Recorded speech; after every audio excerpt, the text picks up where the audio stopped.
Episode 2 of chapter 1 development. Previous episode या फिर आप कह सकते हो वीडियो, उसमें we talked about that what are the concept of development, what are the concepts of development, and now in this video we will be talking about that what are on what basis we compare development of different countries. Okay, so let's get started with first attribute, which is the national income. See, इस video में हम three major topics के बारे में बात करेंगे, that what is national income, secondly what is the gross domestic product और GDP, and third what is per capita income और average income. See first, comparison through national income. Now, what is national income first of all? So national income is sum of the total income earned by the citizens of the country.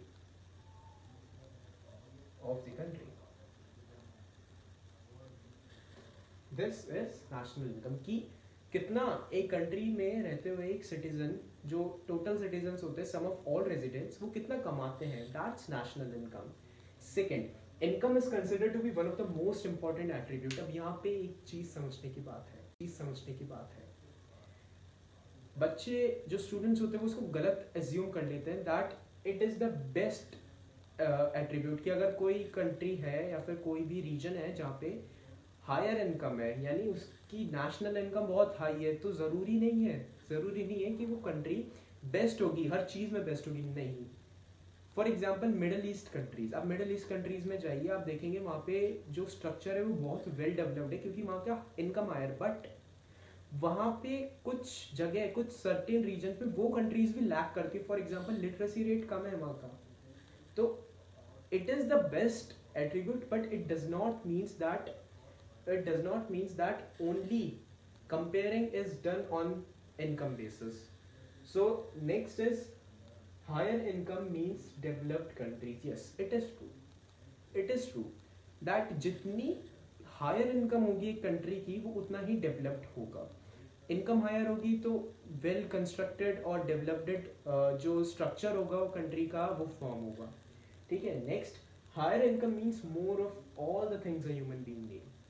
Obvious सी बात है, पैसा ज़्यादा है, resources ज़्यादा है, availability ज़्यादा है रिसोर्सेज की, तो माना जाता है कि अगर किसी कंट्री की इनकम जो होती है वो हायर होती है, तो वहाँ पे जो ह्यूमन नीड्स जो होती है या फिर ह्यूमन सर्वाइवल के लिए जो थिंग्स कंपलसरी या फिर नेसेसरी होती है, वो वहाँ पे अवेलेबल होती है. Now let's get towards our second topic, which is the gross domestic product or GDP. अब इस चैप्टर 1 के पर्सपेक्टिव से this topic is not that much important, but further ये आपके चैप्टर्स में रिपीट होता रहेगा. दैट इज वाई इसको हम अभी ही कर लेंगे, because we have to think a step forward. So gross domestic product or GDP is the total services and final goods produced by a country within a year. In short, services and plus the final goods produced by a country within a period of time, mostly within a year. Within a year is known as GDP or gross domestic product. Now, अब services में problem आती है कि किस types की services. तो जो services tertiary sector यानी जो सर्विसेज सिटीजन्स को प्रोवाइड करी जाती है, such as police, post services, post offices, courts,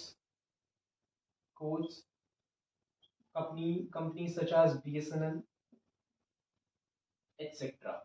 ये सर्विसेज जो कंपनीज एंड जो इंस्टीट्यूशंस प्रोवाइड कराते हैं, वो ग्रॉस डोमेस्टिक प्रोडक्ट्स में इंक्लूड करे जाते हैं विद द फाइनल गुड्स. अब देखो, गुड्स और फाइनल गुड्स में डिफरेंस होता है. गुड्स और फाइनल गुड्स में क्या डिफरेंस होता है? तो गुड्स तो वो गुड्स होते हैं जो प्राइमरी सेक्टर, टर्शरी सेक्टर और we can say the secondary sector. Primary means agricultural sector, tertiary means the service sector, and the secondary sector means the manufacturing sector. तो इनमें जो गुड्स यूज होता है या फिर प्रोड्यूस किया जाता है उनको सिंपली गुड्स बोलते हैं, उन प्रोडक्ट्स को सिंपली गुड्स बोलते हैं. बट जो प्रोडक्ट्स आप और हम डायरेक्ट कंज्यूम करते हैं, जो प्रोडक्ट्स आप और हम डायरेक्ट कंज्यूम करते हैं, that are known as final goods. That are known as final goods.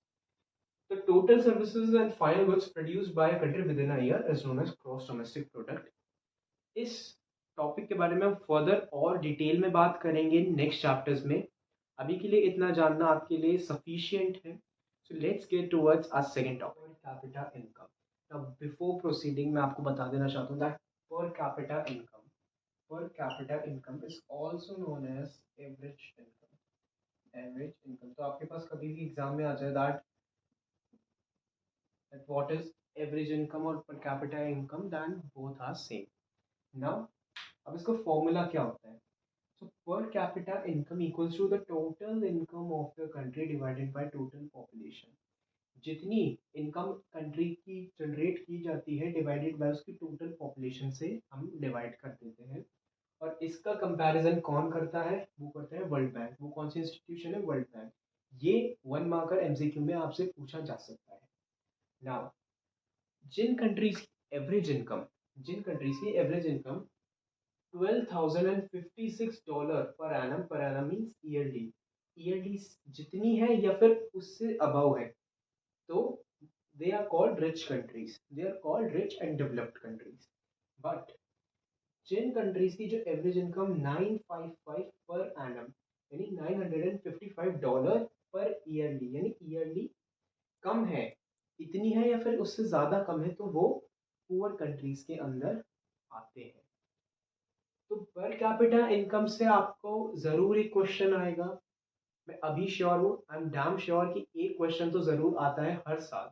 आप कभी भी 5 ईयर्स प्रीवियस ईयर्स क्वेश्चंस देख लीजिएगा पेपर्स, उनमें एक ना एक एवरेज कैपिटा का पर कैपिटा का एवरेज इनकम का क्वेश्चन मिलेगा ही मिलेगा. अब देखो हर चीज़ का एक डार्कर साइड भी होता है. अब इसके जो नुकसान है वो हम देखते हैं. Now we will talk about what are the drawbacks using per capita income as a comparison method. अब देखो the drawbacks of per capita income that it hides the disparities. वो कुछ ऐसी actual situation describe कर ही नहीं पाता. It hides the disparities. For example, अब हमारे पास दो countries हैं यहाँ पर, दो कंट्रीज है, तो putting the formula that total income of the country, total income means 500 plus 500 plus 500 which is 1500 divided by the total population of the country which is 1 2 3 3. So the average income is rupees 500 of country A.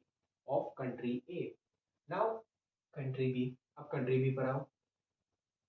Putting the formula that total income of the country which is 1000 plus 200 plus 300 500 यानी 1500 and divided by 3 which is 500.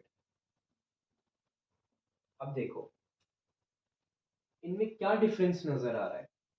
Average income तो सही है, but यहाँ हम देख सकते हैं कि कंट्री ए में जो इनकम है that is equally distributed, but country B में देखो एक सेक्शन के पास बहुत ज़्यादा मनी है बट वहीं दूसरे सेक्शन के पास बहुत कम मनी है. तो यही चीज़ को डिस्क्राइब, एक्चुअल सिचुएशन को डिस्क्राइब कर ही नहीं पाता पर कैपिटा इनकम. यही इसका ड्रॉबैक है कि उसकी रियलिटी में इकोनॉमी कैसी है किसी कंट्री की, वो डिस्क्राइब या वो एक्चुअल सिचुएशन वो हमारे सामने ला ही नहीं पाता. That is the drawback of पर कैपिटा इनकम. तो आपको हो सकता है मे बी आपको ऐसे क्वेश्चन आएंगे एग्जाम में, तो इसमें आपको फॉर्मूला पुट करना है एंड दे विल आस्क कि इनमें से कौन सी कंट्री बेटर है. तो ऑब्वियस सी बात है जिसमें इक्वल डिस्ट्रीब्यूशन ऑफ इनकम होगा वो कंट्री बेटर है. तो With this, we have completed our video, and episode 2 is over, guys. And third video will be soon in the channel. So if you have any query or question related to this topic, just comment me down in the comment box and I will reply as soon as I can. Thank you, subscribers. Thank you.